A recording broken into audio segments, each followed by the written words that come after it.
80% retail problems തെറ്റായ purchase ഡിസിഷനെ അടിസ്ഥാനമാക്കിയുള്ളതാണ്.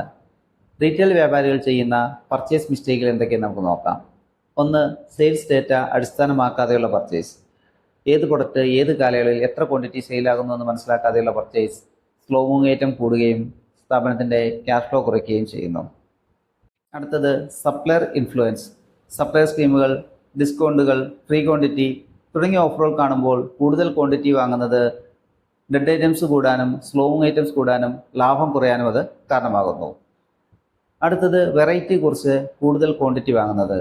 ഏതൊരു റീറ്റെയിൽ സ്ഥാപനത്തിലാണോ വെറൈറ്റി പ്രൊഡക്റ്റുകൾ കൂടുതൽ ഉള്ളത് അവിടെ കസ്റ്റമർ റിട്ടൻഷൻസും ലാഭവും വളരെ കൂടുതലായിരിക്കും. അടുത്തത്, ക്യാഷ് ഫ്ലോ കപ്പാസിറ്റി കവിഞ്ഞുള്ള പർച്ചേസ്. പല റീറ്റെയിൽ സ്റ്റോറുകളുടെയും ഫെയിലിയറിൻ്റെ കാരണം ക്യാഷ് സ്റ്റോക്കിൽ കുടുങ്ങി കിടക്കുന്നതാണ്. അതുകൊണ്ട് തന്നെ ഓരോ റീറ്റെയിൽ സ്റ്റോർ ഓണറും പർച്ചേസ് ചെയ്യുന്ന സമയത്ത് ക്യാഷ് ഫ്ലോ വളരെയധികം ശ്രദ്ധിക്കേണ്ടതുണ്ട്.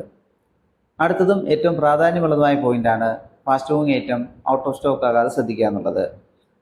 ടോപ്പ് സെല്ലിംഗ് ആയിട്ടുള്ള 20% പ്രൊഡക്റ്റുകൾ കൃത്യമായി മെയിൻറ്റെയിൻ ചെയ്യുന്ന ഷോപ്പുകളിൽ കസ്റ്റമർ റിട്ടൻഷൻസും ലാഭവും വളരെ കൂടുതലായിരിക്കും. അതുകൊണ്ട് തന്നെ ഓരോ റീറ്റെയിൽ സ്റ്റോർ ഓണറും പർച്ചേസ് ചെയ്യുന്ന സമയത്ത് ടോപ്പ് സെല്ലിംഗ് പ്രൊഡക്റ്റുകൾക്ക് വളരെയധികം പ്രാധാന്യം കൊടുക്കേണ്ടതുണ്ട്.